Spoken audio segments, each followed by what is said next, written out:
नमस्कार, मैं शारदा पांडे आसान ज़िंदगी की इस एपिसोड में आपका स्वागत करती हूँ।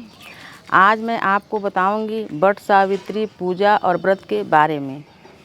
आसान ज़िंदगी के जितने हमारे व्यूअर हैं वो सभी हमको जानते हैं, जो हमारे नए हमको देखने वाले हैं उनके लिए मैं नई होंगी।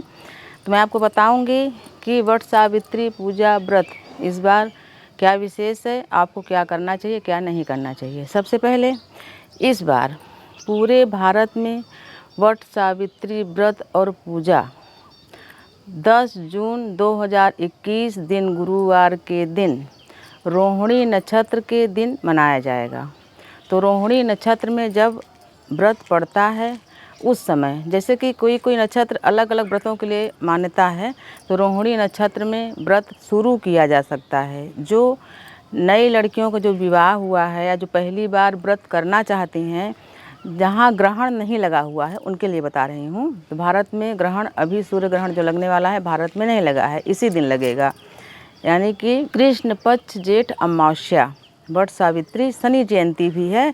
तो इस दिन बाहर के देशों में जहाँ जहाँ लगेंगे मैं बताऊंगी, क्योंकि अपने भारत के लोग वहाँ भी रहते हैं और जो भी पूजा व्रत भारत में होता है वहाँ जो भी उनको सुविधाएं मिलती हैं वो करते हैं। तो आपको बता रही हूँ कि जो व्रत नया शुरू करना चाहें वो अभी भारत में जो रह रहे हैं वो शुरू कर सकती हैं माताएं बहनें। और जो पहली बार व्रत शुरू करना चाहते हैं, अगर वो गर्भवती माता हैं तो पहली बार व्रत ना करें, अगले साल से वो व्रत शुरू कर सकती हैं। जैसे कि तमाम प्रश्न आ रहे हैं वट सावित्री के संबंधित, तो मैं ज़्यादा तो नहीं, थोड़ा बहुत बच्चे लोग पढ़ के बताएं तो उनका जवाब आपको दे रही हूँ। पहले भी वीडियो दी हूँ आसान ज़िंदगी में, आपको बताई हूँ कि कोई व्रत कब कब किया जाता है, पूजा कब कब किया जाता है बता रही हूँ। तो जैसे कि और से हल षष्ठी होता है, ललही छठ, ये भी 12 बजे के बाद ही पूजा होता है, यानी दोपहर में। ऐसे तमाम ऐसे व्रत पूजा हैं जो कि 12 बजे के बाद होता है, जैसे संतान सप्तमी हुआ और तमाम पूजा होते हैं। वैसे वट सावित्री दिन के दोपहर जो होता है, मध्याह्न 12 से 1, या जब पूजा शुरू करो 12 बजे शुरू करो, जब भी आपका पूजा हो जाए तो मान्यता है कि 12 बजे से करना चाहिए। तो तमाम बहनों का ये प्रश्न है कि हम 12 बजे तक पूजा नहीं कर सकते, हम पहले ही पूजा करके ऑफिस या कहीं हमको जाना रहता है तो हम कर सकते हैं कि नहीं? तो आप बिल्कुल कर सकती हैं। तो आप सूर्य उदय के बाद अपनी व्यवस्था को बताएं भगवान से कि हम अभी पूजा कर रहे हैं, बाद में नहीं कर सकते हैं, हमको जो भूल चूक क्षमा करें। तो सूर्य उदय के बाद आप कभी भी पूजा कर सकती हैं। तमाम बहनों का प्रश्न है कि उनके यहाँ बरगद नहीं है, तो मैं आपको बताना चाहूँगी कि बरगद न होने की स्थिति में आप एक कलश रखें, जो कि आसान ज़िंदगी में वीडियो डाला हुआ है कलश कैसे रखाता है। आप कलश रखें और तुलसी का गमला, सभी घरों में, सभी हिंदू घरों में होता है, तुलसी का गमला रखें और उसी प्रकार से पूजा और फेरी करें जैसे वट सावित्री का करते हैं। अधिकतर वट का जो बरगद का पेड़ होता है या पीपल का पेड़ होता है वो तालाबों सरोवरों के किनारे होता है। तो जब हम वहाँ पूजा करने जाते हैं तो वहाँ तमाम याचक भी आते हैं, गरीब भी आते हैं, और ब्राह्मण को तो हम अलग से दान देते ही हैं। तो उनके लिए भी कुछ खाना पीने के लिए ले जाएं और मछलियों के लिए छोटी छोटी गोलियां बना के ले जाएं और तालाब या सरोवर में डाल दें, तो उससे भी आपको बहुत ही पुण्य की प्राप्ति होती है और संतानों की रक्षा होती है और लक्ष्मी की भी प्राप्ति होती है। ये ज़रूर करें। जब हम पूजा करते हैं तो पूजा के संबंधित पाठ भी जुड़ा होता है। लोग क्या करते हैं, पूजा गए करे चले आए, पाठ नहीं करते हैं। तो वट सावित्री पुस्तक मंगाएं, उसमें विधिवत पाठ करें। पाठ में आपको विधिवत हर चीज़ लिखी रहती है कि क्या करना चाहिए क्या नहीं करना चाहिए। जैसे कि पूरे भारतवर्ष में अमावस्या के दिन ही, यानी जेठ कृष्ण पक्ष अमावस्या के दिन ही वट सावित्री पूजा और व्रत किया जाता है, लेकिन दक्षिण भारत में इसी व्रत को पूर्णिमा पर किया जाता है, जो कि 24 जून 2021 दिन गुरुवार के दिन पड़ेगा। ये दक्षिण भारत वाले लोग करते हैं इस व्रत को। तो आपको मैं बता रही हूँ कि वट सावित्री व्रत में क्या करें क्या ना करें। जैसा जो पूर्णिमा वाली जो पुस्तक है व्रत कथा की, वो हमारे पास है। शुरू में उसी पुस्तक को हमने पाया और पूर्णिमा का ही व्रत हम करते हैं। वट सावित्री का जो कृष्ण पक्ष का अमावस्या होता है उसमें हम व्रत नहीं करते हैं। तो उसी जो हमारे पास पुस्तक है, पुस्तक में विस्तार से दिया गया है कि क्या क्या दान करने से और क्या क्या खिलाने से क्या किस किस फलों की प्राप्ति होती है। उसी प्रकार से जो अशोकवर्ती होती है, सेवई, बेसन का लड्डू, पूड़ी और तमाम प्रकार के शरबत, इन सब को खिलाने से, यानी कि जहाँ पूजा किए हैं वहीं पर कन्याओं को, सुंदर सुंदर कन्याओं को खिलाने से क्या क्या प्राप्ति होती है। अगर आपको कन्या मिल जाए, आपके घर की ही हो तो ज़्यादा अच्छा है।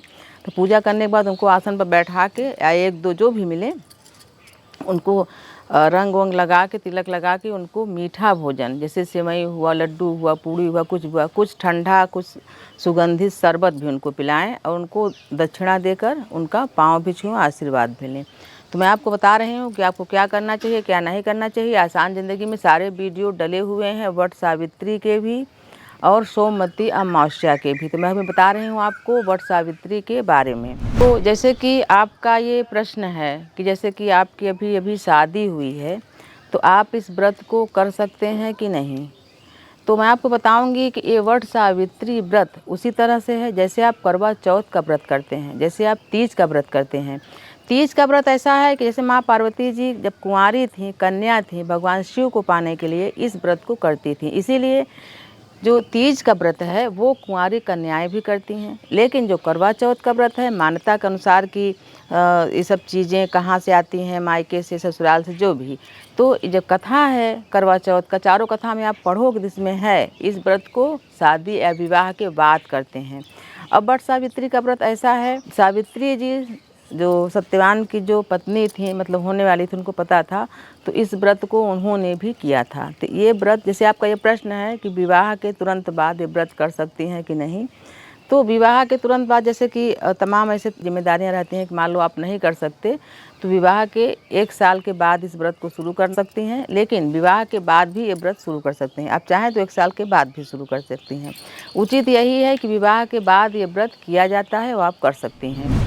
तमाम ऐसी भी महिलाएं हैं जिनके पास ये सब सुविधा नहीं हो पाता, जैसे कि पूजा में जो भी सामान लगते हैं, श्रृंगार के सामान, खाने पीने की सामग्री, बहुत सारी चीज़ें कि उनके पास सुविधा नहीं होती हैं, तो वो बहुत ही मायूस हो जाती हैं, बहुत ही उदास हो जाती हैं। तो मैं उनको पहले भी बताई हूँ, आज भी बता रही हूँ कि पूजा, जहाँ महिलाएं पूजा करती हैं, अगर वहाँ पर आप जाके बैठ भी जाएं, जैसे जब सत्यनारायण की पूजा होती है तो लोगों के यहाँ बुलौआ जाता है कि आप हमारे यहाँ कथा सुनने आओ, या कोई यज्ञ होता है, हवन होता है, तो लोगों के यहाँ बुलौआ इसीलिए जाता है कि जो लोग इसको व्यस्तता के कारण, धन अगर है भी तो व्यस्तता के कारण या किसी भी कारण पूजा नहीं कर पा रहे हैं, तो वहाँ उस जगह, उस स्थल पर जाके उस पुण्य को आप भी प्राप्त कर सकते हैं जो जजमान करा रहे हैं।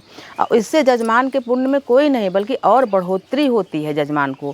जैसे कि आप दान देते हो जब, तो जो उस चीज़ को ग्रहण करता है तो जजमान के यहाँ कम नहीं हो जाता।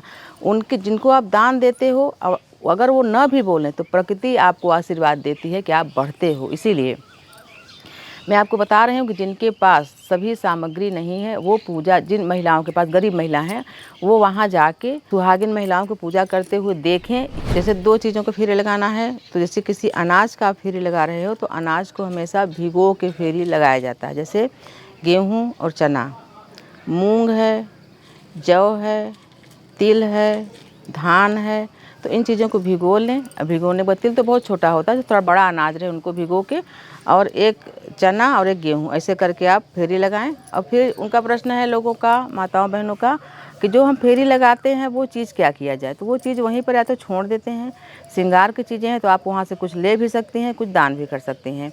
तो मैं आपको बता रही हूँ कि इस समय वट सावित्री पूजा में क्या करें, क्या ना करें। प्रश्न है कि कपड़े किस तरह के पहने, तो कपड़े पूजा पाठ में हमेशा हल्के कलर के पहनने चाहिए, नीले, काले, सफ़ेद। सुहागिनों को नहीं पहनना चाहिए, ज़्यादा डार्क नहीं पहनना चाहिए। गुलाबी है, लाल है, क्रीम कलर है, पीला कलर है, ये सब कलर कपड़ों का रहना चाहिए, हल्के कलर का कपड़ा पहनना चाहिए।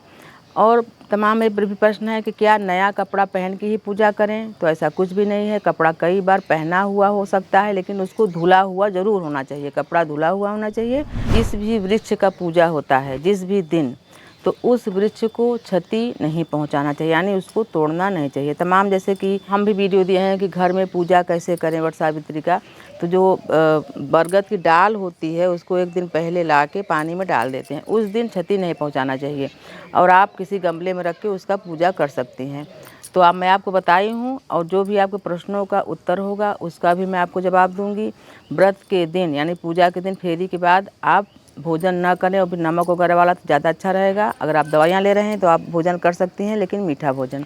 मैं आपको बताई हूँ कि आप क्या करें क्या ना करें। इसके बाद आपको मैं ग्रहण का भी वीडियो दूंगी, जिन जिन देशों में ग्रहण लग रहे हैं उनका भी वीडियो दूंगी। तो आप इसी तरह हमारे साथ बने रहें और वीडियो को शेयर करें, लाइक करें, वीडियो को, हमारे चैनल को सब्सक्राइब ज़रूर करें, तभी आपको आगे के सभी वीडियो मिलते रहेंगे। आप हमारे साथ बने रहें, देखते रहें आसान ज़िंदगी। तब तक के लिए नमस्कार।